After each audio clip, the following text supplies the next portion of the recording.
Hey everyone, it is Mahira, and in this month's merfolk and mer-adjacent themed videos, we have discussed the best fish that is currently in existence.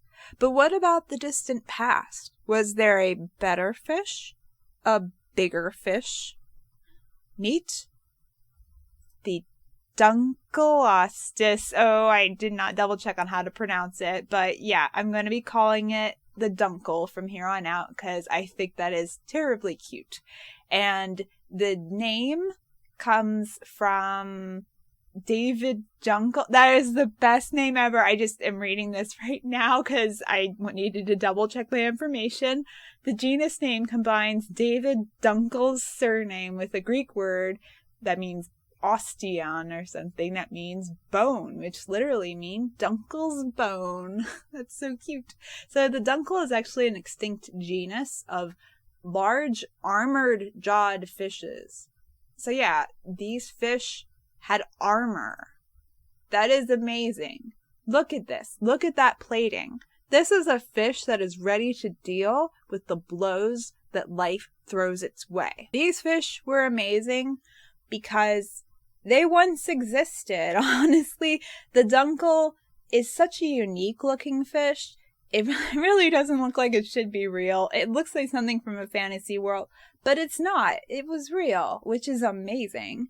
And also, they were big. There was a variety of Dunkles, but, like, if you got into a wrestling match with one of them, it would beat you pretty easily. Like, even if it was pretty, like, sportsmanly and didn't bite you, you wouldn't last in a cage match with a Dunkle.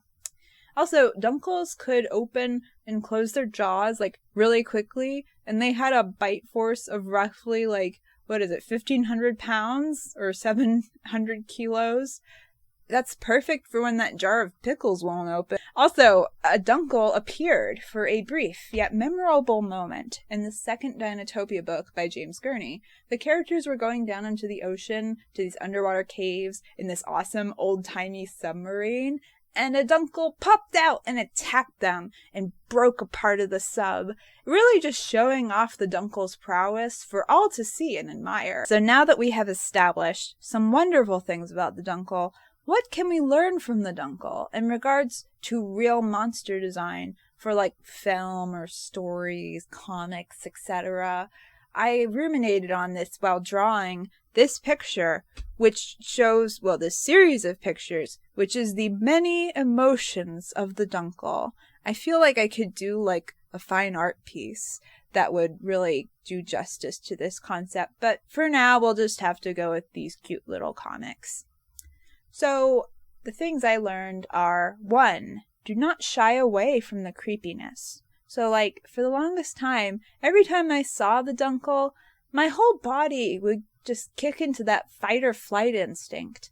This is good. This kind of, like, physical response, like, you can't buy that. That is priceless in monster design.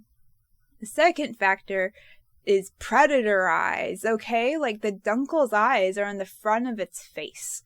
Like your cat when it's stalking you and about to leap and bite your arm for no good reason. So like these predator eyes can evoke a strong response in human beings, helping to evoke that desire to flee from something that wants to chomp their heads off.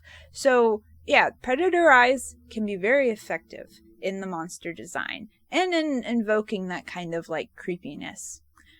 3, don't shy away from things like big chunky teeth. So like fish teeth, like those weird skinny ones, they're pretty gross. They can be good in monster designs because they're so different from human teeth. They're just really unsettling.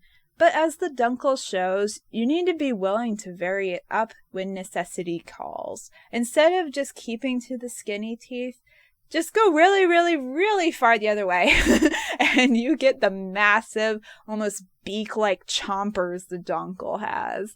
I mean, it's just go big or go home.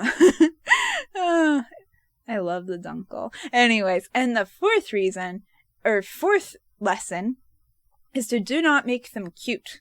Okay, so like I was very tempted when drawing these pictures to make this Dunkle cute, and I don't think I completely avoided it because the scenarios I was drawing were just too much fun.